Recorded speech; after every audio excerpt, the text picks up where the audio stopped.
Você ficou um pouco famosa recentemente por fazer a agora famosa dança do Trump. Foi no dia em que o Ayatollah Khamenei foi eliminado. Eu queria agradecer ao presidente Donald Trump de alguma forma. Mais de 50 mil pessoas foram assassinadas pelo regime islâmico em 2 dias.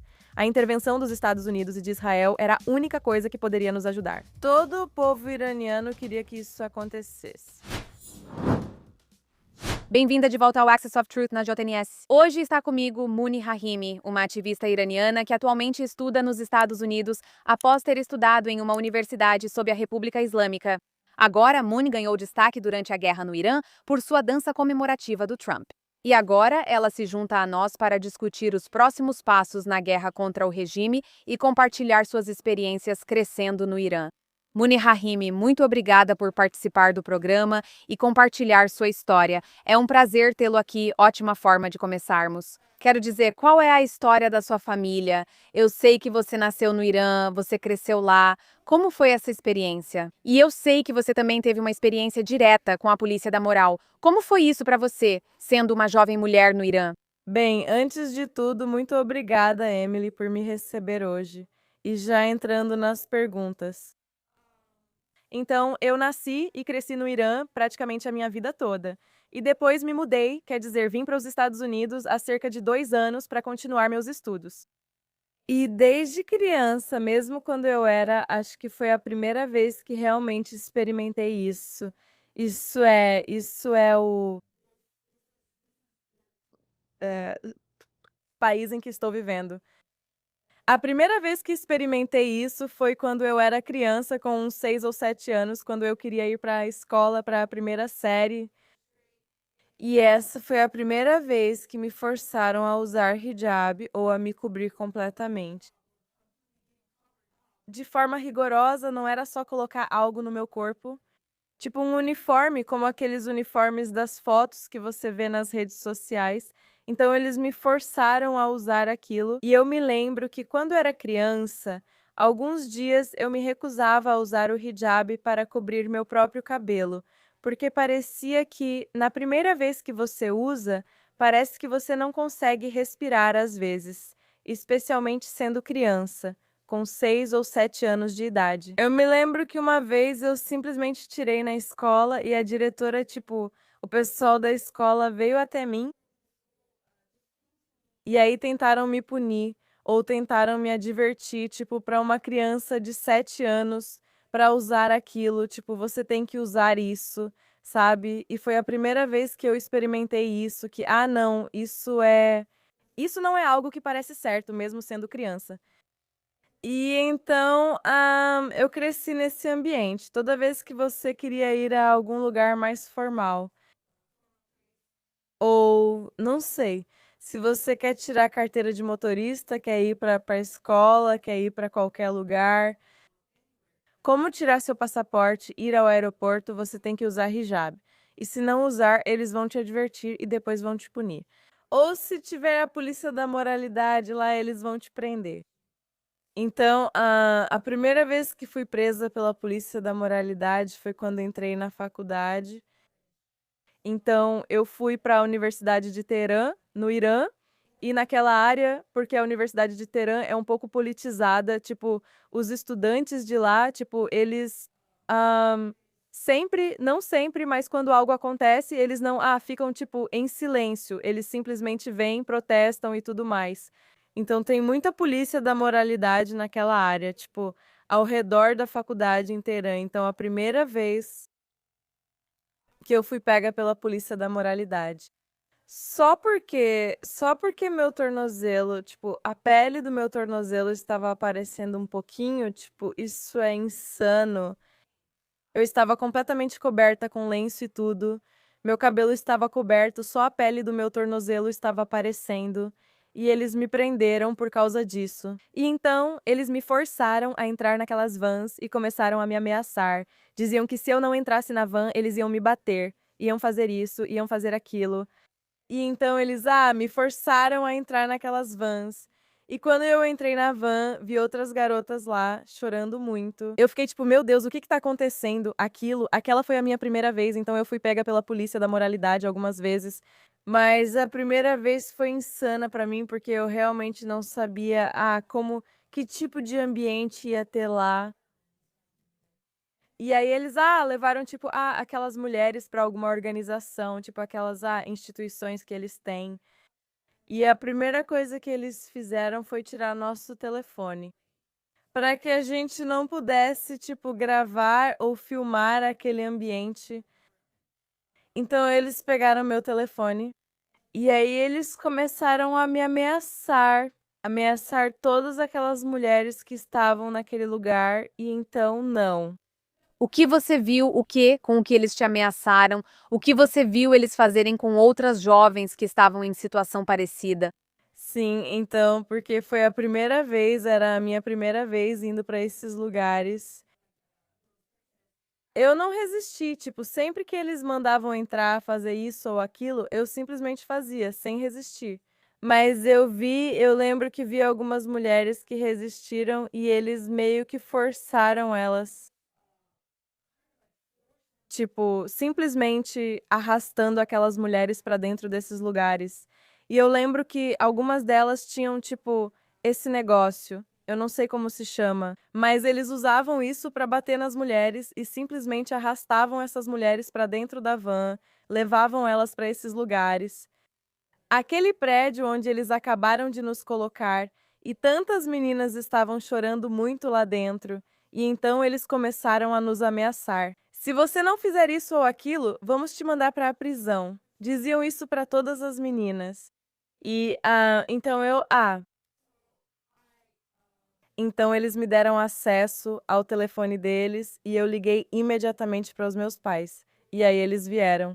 E, eu lembro que eles pagaram algo como uma fiança ou algo assim pra, tipo, me ajudar a, tipo, conseguir sair de lá. E eles disseram que é porque é a sua primeira vez. Então, se não fosse a sua primeira vez, a gente não iria, tipo, te deixar ir. Mas como é a sua primeira vez, vamos te deixar ir. Depois disso, meus pais chegaram e eu fiquei lá por horas. Eu lembro que fiquei lá por umas 5, 4 horas. E, eles disseram: "Ah, ok, é só porque é a sua primeira vez que vamos te soltar." E eles tiraram uma foto minha, tiraram uma foto do meu tornozelo para ter um registro do motivo pelo qual me prenderam. E isso foi insano. Eu meio que senti, tipo, eu lembro que eu vi aqueles filmes em que eles colocam criminosos com as informações e fizeram a mesma coisa comigo. Só porque eu estava mostrando um pouco da pele do tornozelo e eu fiquei tipo, meu Deus, isso é o que fazem com criminosos. Não só com mulheres que mostram um pouco de pele ou um pouco de cabelo assim. Isso foi insano, mas essa foi a minha experiência com a polícia moral. E eu vi que eles podem ser bem intensos. Então, se alguém resiste, como aconteceu com Mahsa Amini, sabe? As imagens que vieram a público sobre a Mahsa Amini mostra que ela resistiu enquanto a polícia moral estava, tipo, prendendo ela, então é por isso que aquilo aconteceu com ela. Porque se alguém resiste, eles vão bater e bateram na Massamine. E então ela foi para o hospital e acabou falecendo por causa da polícia moral. Quanto impacto essa cultura teve em toda a sua vida crescendo lá no Irã? Quero dizer, o quanto a doutrinação religiosa está envolvida. Existe alguma forma de contornar isso dentro da sociedade ou como é? Quero dizer, crescer lá com essa influência islamista tão presente? Bem, como mulher, especialmente como uma mulher que é muito afetada por essa religião. Porque nós não somos iguais, tipo, mulheres e homens não são iguais sob a Sharia.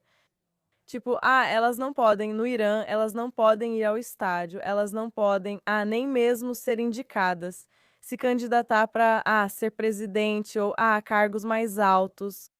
E, elas não podem, tipo, fazer muitas coisas que os homens podem fazer só porque são mulheres.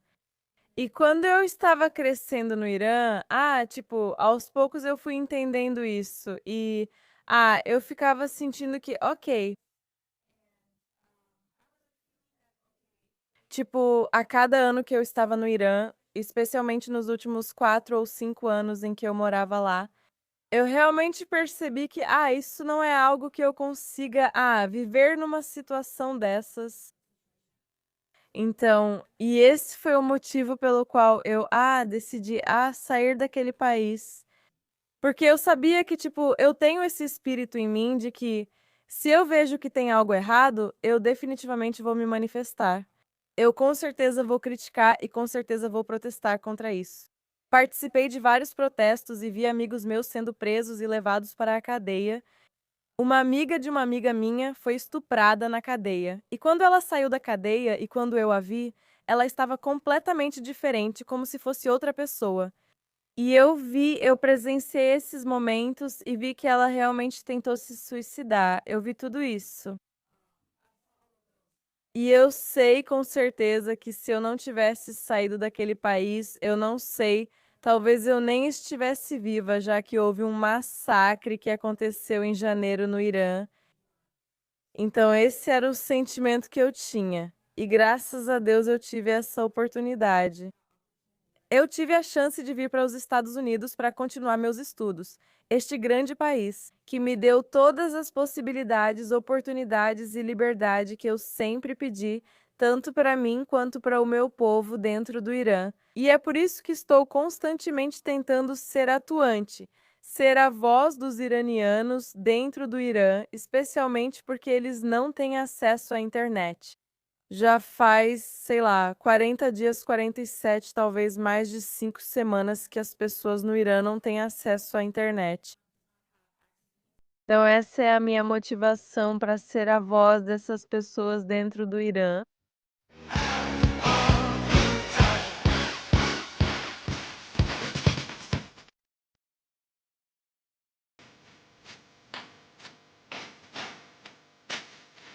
Quero te perguntar, você ficou um pouco famosa recentemente por fazer a agora famosa dança do Trump. Você pode falar um pouco sobre isso? Quero dizer, o que aconteceu e por que você, como iraniana, apoia a guerra? Você enfrentou críticas por causa disso? E se sim, de quem? Então, sobre aquela dança, eu realmente não esperava que fosse ficar tão viral assim. Tipo, eu sabia que poderia ganhar algumas visualizações e chamar atenção nas redes sociais, porque foi um movimento ousado.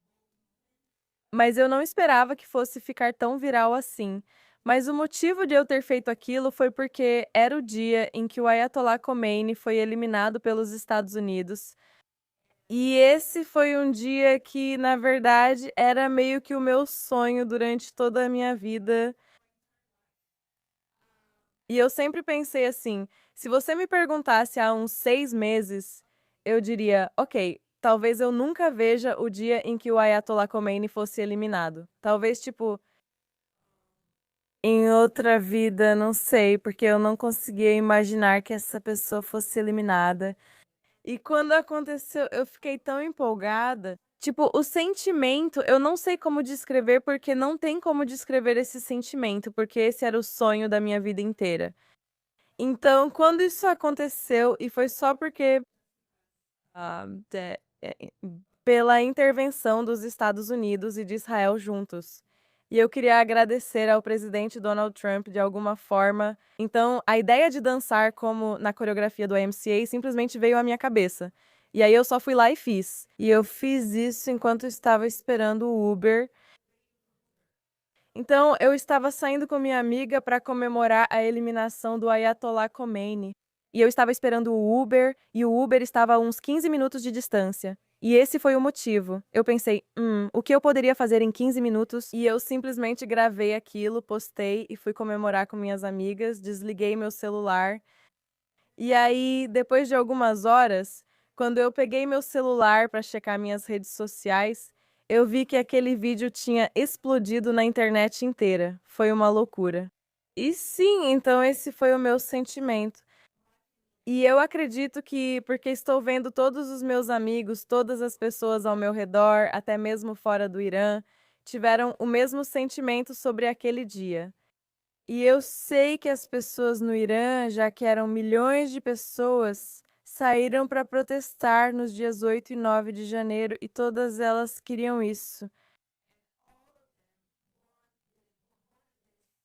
Ayatollah Khomeini para ir embora e querer liberdade, pedir liberdade e direitos humanos básicos, e também estavam gritando pelo nosso futuro líder do Irã livre, a princesa Pahlavi. Então eu sei com certeza como um fato que todo o povo iraniano queria que isso acontecesse, porque eles queriam que os Estados Unidos e Israel interviessem na situação.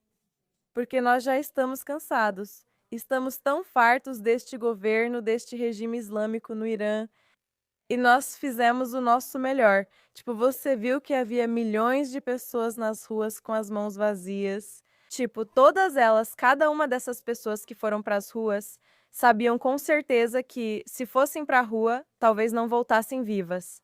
Mas elas foram. Por quê? Porque nós já estamos cansados. Estamos de saco cheio desse governo, desse regime islâmico, que só queremos que esse regime vá embora. E a intervenção dos Estados Unidos e de Israel era a única coisa que poderia nos ajudar, porque nós fizemos o nosso melhor. Mais de 50 mil pessoas foram assassinadas pelo regime islâmico em 2 dias. Então, nós lutamos muito por isso. E durante todo o mês, desde 8 e 9 de janeiro, todas as pessoas dentro e fora do Irã estavam pedindo constantemente ao presidente Donald Trump para intervir na situação. E então ele começou a enviar algumas mensagens, tipo, a ajuda está a caminho, e esse tipo de coisa, dando esperança para o povo do Irã. E todas as pessoas dentro e fora estavam gritando: nós, iranianas na diáspora, protestamos constantemente e pedimos ao presidente Donald Trump para intervir na situação durante todo o mês. E ele finalmente fez isso, porque nós, iranianas, sabemos que quando o presidente Donald Trump diz alguma coisa, ele definitivamente vai cumprir. E isso aconteceu. E eu e todo o povo iraniano, quando essa intervenção começou, começamos a comemorar. Como você pode ver naqueles vídeos que estão saindo do Irã, as pessoas estão nas ruas mesmo com bombas ao fundo. Eles estão bombardeando instalações da Guarda Revolucionária e do regime islâmico ao fundo. E as pessoas estão nas ruas comemorando, dançando, cantando. Elas estão muito felizes. E há algumas imagens, há alguns vídeos em que sempre que os bombardeios param, as pessoas ficam tristes. Elas estão dizendo, por favor, como no vídeo, elas estão dizendo, presidente Donald Trump, Bibi Netanyahu, por favor, continuem bombardeando. Tipo, não parem de bombardear. Não vão embora, porque se esse regime continuar no poder, eles vão cometer outro massacre. Como eles fazem, com muitas execuções. Tipo, nos primeiros 2 meses de 2026, eles executaram mais de 900 pessoas inocentes, incluindo crianças. Tipo, pessoas de 18, 19 anos, adolescentes, pessoas completamente inocentes. Só porque eles foram para as ruas, só porque estavam pedindo liberdade e direitos humanos básicos. Agora, Muni, eu sei que você infelizmente perdeu um primo durante essa guerra. Como você se sente em relação a isso? Isso impactou sua visão sobre a guerra? Você mudou de opinião sobre a legitimidade dessa guerra? Por quê ou por que não? Bem, sobre o meu primo, embora eu não possa entrar em muitos detalhes, porque o regime islâmico já me ameaça e eu não quero ser como eles. Um pouco da minha família e dos meus parentes que ainda vivem no Irã são afetados. E é por isso que não posso divulgar nenhuma informação.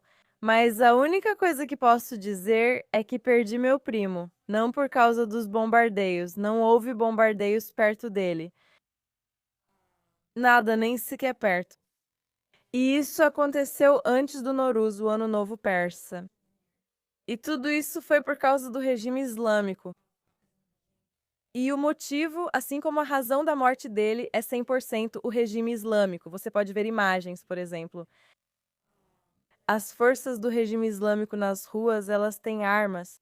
Elas estão basicamente com metralhadoras militares nas ruas. Elas perseguem as pessoas dentro do Irã. E se elas tentam resistir ou protestar, imediatamente atiram nelas na rua e as matam. Então,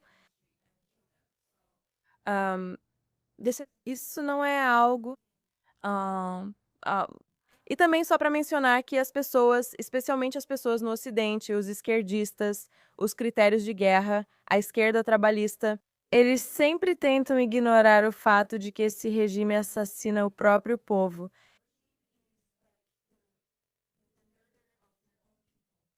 Esse regime matou mais de 50.000 pessoas inocentes nas ruas e ainda está fazendo isso. Sempre que dizemos que alguém foi executado, sempre que dizemos que alguém foi morto por esse regime nas ruas, eles tentam ignorar isso. E o que aconteceu comigo, eles tentam usar como propaganda. Meu primo, e alguns deles sabem, alguns deles são pessoas do regime. Eles sabem que eu não posso divulgar informações, eu não posso dizer o nome, eu não posso, tipo, simplesmente divulgar a foto do meu primo e depois contar o que realmente aconteceu. Eles sabem disso porque eu não posso colocar a vida dos meus parentes em risco. E eles sabem que eu não vou fazer isso. E eles criaram essa propaganda sobre mim. E eles simplesmente espalharam nas redes sociais dizendo que eu perdi meu primo por causa dos bombardeios. Não, não havia absolutamente nenhum bombardeio ao redor dele quando ele morreu. E o único motivo pelo qual eu perdi meu primo foi esse regime e nada mais. Quero te perguntar, neste momento da guerra, do conflito, seja lá o que está acontecendo agora, o que os iranianos dentro do Irã querem? E isso é diferente do que os iranianos da diáspora estão pedindo? Então, agora que eles fizeram esse cessar-fogo, tudo o que eu sei de dentro do Irã, quando falo com meus amigos e meus parentes, e aliás, eu não posso ligar para eles. Então, isso só funciona se eles me ligarem. E não tem internet, não tem chamadas de vídeo, nada, mais nada. Então, sempre que eles me ligam e eu pergunto sobre a situação lá, todos dizem a mesma coisa, que estão tristes. Eles não estão felizes com o cessar-fogo. Eles querem que isso continue. Eles querem que isso continue até o dia em que esse regime acabe. E a que custo? Eles não se importam. Como eles dizem, como alguns dos meus amigos, eu me lembro de uma amiga minha, ela me disse que está pronta para morrer, mas está pronta para morrer de qualquer jeito, não importa como. Mas esse regime precisa acabar porque eles têm muito medo desse regime. Esse regime foi tão humilhado pelos Estados Unidos e por Israel que meio que desconta a vingança no próprio povo. Com execuções, com aquelas metralhadoras militares nas ruas, matando pessoas nas ruas, espalhando medo entre os iranianos no Irã. Então eles simplesmente Uh, they se preocupam com isso, que se essa situação permanecer inacabada, eles querem que os Estados Unidos e Israel acabem com esse regime e não parem até que esse regime desapareça completamente. Agora vimos na diáspora iraniana uma minoria de vozes, mas algumas atacando o príncipe herdeiro Reza Pahlavi, dizendo que não queremos uma monarquia, mesmo que ele não esteja pedindo isso. Qual é a sua mensagem para eles? O que você pensa sobre as opiniões deles? E o que você viu dentro do Irã em relação a essa questão de quem deveria liderar a seguir? Sim, então, Emily, essas pessoas, a diáspora iraniana no exterior, que dizem todas essas coisas sobre a princesa Abarlavi, na verdade são pessoas do regime. São essas pessoas que recebem fundos desse regime para espalhar propaganda, espalhar mentiras e esse tipo de coisa entre as pessoas. Como você viu, aquelas viúvas do Grand, não sei se você viu isso, mas a sobrinha neta de Qasem Soleimani, ela estava realmente fingindo que era uma espécie de influenciadora no Instagram. E aí ela ficava dizendo esse tipo de coisa. Bem, sim, se você não disser isso, quem vai dizer? Tipo, você é a sobrinha neta de Qasem Soleimani. Então, tudo faz sentido. E você pode ver esse padrão em toda a diáspora iraniana. Tipo, todos eles estão conectados. Todos eles são como parentes, amigos, família dos membros da Guarda Revolucionária no Irã. Então, eles não estão representando os iranianos. Eles são menos de 5% de toda a população iraniana, dentro e fora do país, juntos. O que vimos foi que as pessoas foram para as ruas, milhões e milhões de pessoas, sabendo que suas vidas estariam em risco se fossem para as ruas. Elas foram para as ruas para protestar e levaram aquela bandeira que você vê ao fundo e levaram a foto da princesa Abalab. E só para você saber, ter a foto da princesa Abalab ou do antigo Shah no Irã é ilegal. E se o governo ou as forças do regime te prenderem com essas fotos, eles vão te colocar na cadeia e vão te chamar de traidora. E sempre que chamam alguém de traidora dentro do Irã, geralmente emitem pena de morte para essas pessoas. Então, essas pessoas sabiam que, se levassem a foto da princesa Abhab para a rua, as forças do regime poderiam prendê-las e até matá-las só por causa disso. Mas mesmo assim, elas fizeram isso. E isso passa a mensagem para o mundo inteiro de que as pessoas dentro do Irã estão gritando apenas por uma pessoa, que é a princesa Abalab. E nós iranianas, nós da diáspora iraniana, não temos nada a dizer além de sermos a voz dos iranianos que estão dentro do país, pois sinto que esse é o meu dever. E mesmo que eu queira que a princesa Pahlavi seja a futura líder do Irã, porque absolutamente não há outras alternativas. Ninguém mais. Como outras pessoas que dizem, ok, esse pode ser um candidato, esse pode ser outra alternativa. Todas essas pessoas têm ligação com o pessoal do regime islâmico. E eles têm a mesma ideologia, tipo, se escolherem essas pessoas, vai ser o mesmo regime. Então, não há mudança de regime se eles forem eleitos. Não existe absolutamente nenhuma outra alternativa. Não existe absolutamente ninguém além da princesa Pahlavi, por quem as pessoas dentro e fora estão clamando. E todas essas pessoas falando da princesa Pahlavi, dizendo que ela não é uma líder de verdade, todos eles estão ligados ao pessoal do regime, e todos eles são pessoas do regime, para mudar a narrativa, espalhar propaganda, espalhar mentiras e notícias falsas. Então, eles não são os iranianos que podem representar os verdadeiros iranianos dentro e fora do país. Agora, como última pergunta, quero saber sua impressão sobre como a mídia tem coberto isso. A mídia ocidental, devo enfatizar, tem coberto essa guerra até agora. Quero dizer, o que você está me dizendo agora, o que discutimos, é quase o oposto do que parte da grande mídia tem afirmado sobre o que os iranianos querem, como eles se sentem, o que está acontecendo no país. Qual é a sua resposta ao que temos visto na maioria da mídia ocidental? Bem, eu preciso dizer algo primeiro, que é o seguinte: o regime islâmico é realmente muito bom em manipular narrativas.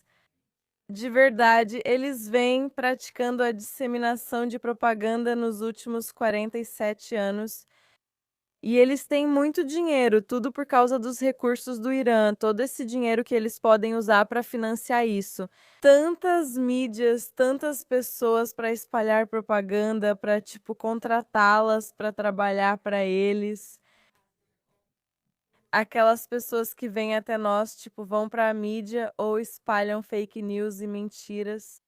A questão é, ahn, sabemos que eles têm todos os recursos. Eles têm todo o dinheiro que podem dar para o Ocidente e estão fazendo isso. Essas mídias que você vê, essas notícias que você vê saindo, como essas fake news e mentiras, até fizeram isso comigo, no meu caso, que estou aqui dizendo que perdi minha prima só por causa do regime islâmico. E a mídia ocidental, como algumas, dizendo que perdi minha prima por causa dos bombardeios. Esse é um exemplo válido de como essas mídias no Ocidente, especialmente no Ocidente, são financiadas pelo regime islâmico e pelo Catar. E todos esses países que tentam, tipo, ajudar esse regime brutal, a permanecer no poder. E isso é simplesmente um absurdo de ver, especialmente como iraniana, porque eu sei o que está acontecendo lá. Isso é tão insano e me deixa tão furiosa que essas mídias no Ocidente estão espalhando propaganda, espalhando notícias falsas por toda parte. E tem pessoas que acreditam nelas, tipo, acreditam nessas notícias falsas. E isso é algo que me deixa tão triste e com raiva ao mesmo tempo, porque elas não vão pesquisar. Tipo, as pessoas, sabe, as pessoas só vão lá, assistem e usam E aí elas simplesmente confiam só naquela fonte e acreditam nela. E aí elas tentam seguir o mesmo caminho que essas mídias, esses canais de notícias seguem. E elas não buscam os próprios iranianos para saber o que ocorre lá. Eu acredito que a fonte legítima e verdadeira para descobrir o que realmente está acontecendo no Irã são os próprios iranianos. E se alguém quiser saber o que está acontecendo dentro do Irã, só precisa ir até um iraniano e perguntar o que está acontecendo, que vai descobrir. Não essas mídias, pois todos sabem que são contratadas e financiadas pelo regime islâmico para espalhar mentiras e propaganda. Muni, eu sei que disse que era a última pergunta, mas tenho mais uma. O que você pensava sobre Israel enquanto crescia? O que te ensinaram? Qual é o consenso predominante hoje em dia entre a sua geração? Digo, vocês realmente não tiveram nenhuma interação real com israelenses, além do contato online, um isolamento total. Você aprendeu muita coisa errada sobre nós, então o que pensava sobre Israel quando crescia? Desde criança, quando comecei a ir para a escola, lembro que eles forçavam alunos bem jovens a gritar "Morte à América, morte a Israel" na escola, assim mesmo. Eles faziam isso, essas pessoas, eles forçavam todos os alunos dentro do Irã a fazerem isso e tentavam ensinar isso. Israel é quem quer, tipo, guerra no Oriente Médio e Israel é quem é o responsável. Enquanto eles, na verdade, eles financiam os terroristas, tipo, o regime islâmico é o maior, eu acredito, é o maior representante do terrorismo no Oriente Médio. Eles tentam tanto meio que doutrinar as pessoas dentro do Irã, desde muito jovens, e isso é algo que não funciona mais. E você pode ver isso, tipo, eu nasci e cresci no Irã. Existem tantos outros iranianos que nasceram e cresceram no Irã. E eles foram forçados a gritar, morte à América e morte a Israel. Eles foram forçados tipo, serem ensinados por aqueles instrutores no Irã a serem doutrinados. Mas ainda assim, o resultado não saiu como o regime islâmico queria. Então eles tentam, só pra tipo, resumir rapidamente, eles tentam ensinar e doutrinar as pessoas desde uma idade muito, muito jovem, e eles fazem isso com toda a mídia no Irã.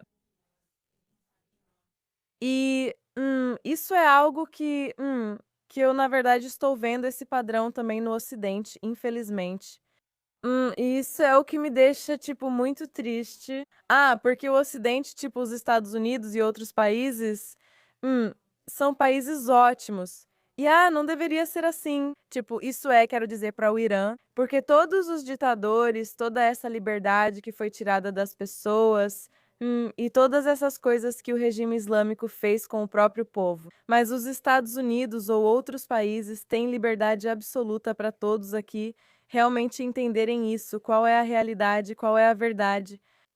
Mas eles não vão atrás disso, ou são manipulados, ou são enganados pela mídia ocidental. E isso é algo que realmente me incomoda. Além disso, estou me esforçando muito para ser a voz dos iranianos lá dentro. Também estou me esforçando muito para, na verdade, dizer a verdade, a realidade do que realmente está acontecendo em relação a Israel. Porque nós, iranianos, neste momento estamos muito gratos ao Netanyahu. Netanyahu que interveio, a situação e todas aquelas coisas que Netanyahu fez. E todas aquelas coisas que Netanyahu disse sobre o povo do Irã, tipo, ele realmente, tipo, honrou a cultura iraniana, o povo do Irã tantas vezes. E nós somos muito gratos por isso. E, estamos realmente felizes que nós, como iranianos, temos pessoas israelenses ao nosso lado. E, isso só me deixa tão, tipo, feliz e igual, porque nós temos meio que, tipo, entendemos uns aos outros no sentido de que o mundo, nos ignora os fatos. Tipo, nós iranianas vamos para as redes sociais e dizemos, ok, mais de 50 mil pessoas foram assassinadas pelo regime islâmico. E as pessoas na mídia dizem, me mostre as provas. Tipo, que tipo de prova você quer? Você quer que eu, tipo, te leve até os túmulos dessas pessoas? Você quer que eu pegue na sua mão e te leve até os sacos mortuários que estavam no Irã? Que tipo de prova você quer de mim? Tá tudo nas redes sociais e isso é a mesma coisa que aconteceu com o povo israelense. Tipo, ainda, tipo, alguns dias atrás, tipo, as pessoas estavam tentando zombar de mim, dizendo que eu só estou inventando números, assim como diziam que o povo israelense estava inventando números, que 6 milhões de pessoas. Eu fiquei tipo, o quê, por quê? Tipo, por quê? Você simplesmente não consegue ver a realidade, porque você ignora tanto, tipo, você está tentando ignorar a realidade com tanta força que é. E é só por causa do ódio, tipo, o ódio que o regime islâmico no Catar, esses países, que tentam incutir nas pessoas esse ódio contra Israel e os Estados Unidos, especialmente no Irã. Isso só deixa eles tão cegos, tipo, eles simplesmente fecham os olhos para isso. Qual é a realidade de verdade? E Israel não é assim. E a única coisa que realmente me deixa furiosa é que o antissemitismo é tão comum no Ocidente. E, tipo, eu nasci e cresci em um país islâmico, fui forçada a ser muçulmana e eu não posso falar sobre o Islã, porque eu cresci nesse ambiente. Eu aprendi, fui forçada a aprender sobre essa religião. E sempre que eu falo algo sobre essa religião, só fatos, tipo, citando o livro Alcorão, eles simplesmente me chamam de islamofóbica. Mas sempre que eles tentam espalhar ódio e espalhar opiniões antissemitas deles, ninguém fala nada pra eles. É meio que parece que eles se permitem ser assim. E isso é algo pelo qual eu realmente estou tentando lutar, especialmente no Ocidente. Já que estou nos Estados Unidos, eu sempre vou ser a voz dos iranianos, sempre vou ser a voz do povo israelense, do povo judeu. E porque eu vejo isso, porque eu sinto a mesma coisa. Assim como o mundo nos ignorou, o mundo também tentou ignorar. O povo israelense e o povo judeu. Então, eu sempre vou ser a pessoa que vai, tipo, falar sobre a verdade, sobre o que aconteceu e sobre a realidade do que aconteceu. Certo, bom, vamos ter que encerrar por aqui. Mas quero te agradecer muito por ter participado hoje e por esclarecer um pouco sobre tudo o que está acontecendo lá dentro do Irã. Obrigada.